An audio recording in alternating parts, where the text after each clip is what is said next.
Stars, astronomy, photography ಭಾಳ ಕಾರ್ಯಕ್ರಮಗಳು ಹಮ್ಮಿಕೊಂಡಿದ್ದೀವಿ. ಇನ್ನು ಮುಂದೆ ಕಾಲೇಜ್ ಟೀಚರ್ಸ್ಗಾಗಲಿ ಟ್ರೈನಿಂಗ್ ಬರೋರಿಗೆ ಅವ್ರಿಗೂ ಒಂದು ಅವಕಾಶ ಸಿಕ್ಕುತ್ತೆ, ಇಲ್ಲಿ ಮಕ್ಕಳಿಗೂ ಅವಕಾಶ ಸಿಕ್ಕುತ್ತೆ, ಶಾಲಾ ಕಾಲೇಜು ಮಕ್ಕಳಿಗೆ. ಸೊ ಈ ಒಂದು ಫೆಸಿಲಿಟಿ ಈ ಭಾಗದಲ್ಲಿ ಸುಮಾರು ಜಿಲ್ಲೆಗಳಲ್ಲಿ ಇದು ಉಪಯೋಗ ಆಗುತ್ತೆ. ಆ್ಯಂಡ್ ಈಗ ಮಕ್ಕಳು ಬಂದಿರೋದು ಗೌರ್ಮೆಂಟ್ ಕಾಲೇಜ್ಗಳಿಂದ, ಪ್ರೈವೇಟ್ ಕಾಲೇಜಿಂದ ಬಂದಿದ್ದಾರೆ.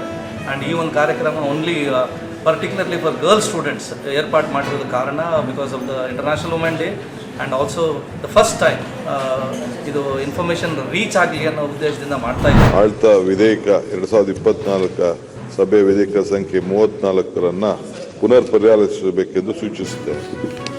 ಕರ್ನಾಟಕ ವಿಧಾನ ಪರಿಷತ್ತಿನಿಂದ ತಿದ್ದುಪಡಿಯೊಂದಿಗೆ ಅಂಗೀಕಾರವಾದ ರೂಪದಲ್ಲಿರುವ 2024 ಸಾಲಿನ ಗ್ರೇಟರ್ ಬೆಂಗಳೂರು ಆಡಳಿತ ವಿಧೇಯಕವನ್ನು ಈ ಸಭೆಯು ಅಂಗೀಕರಿಸಬೇಕು. ಪ್ರಸ್ತಾವದ ಪರವಾಗಿರುವ ಹೌದು ಎಂದು ಸೂಚಿಸಬೇಕು. ಪ್ರಸ್ತಾವದ ವಿರೋಧವಾಗಿರುವ ಇಲ್ಲ ಎಂದು ಸೂಚಿಸಬೇಕು. ಪ್ರಸ್ತಾವವು ಹೌದಿನ ಪರವಾಗಿದೆ ಎಂದು ಭಾವಿಸುತ್ತೇನೆ. ಪ್ರಸ್ತಾವವು ಹೌದಿನ ಪರವಾಗಿದೆ. ಪ್ರಸ್ತಾವವು ಅಂಗೀಕರಿಸಲ್ಪಟ್ಟಿದೆ ಮತ್ತು ವಿಧೇಯಕಕ್ಕೆ ಅನುಮೋದನೆ ದೊರಕಿದೆ.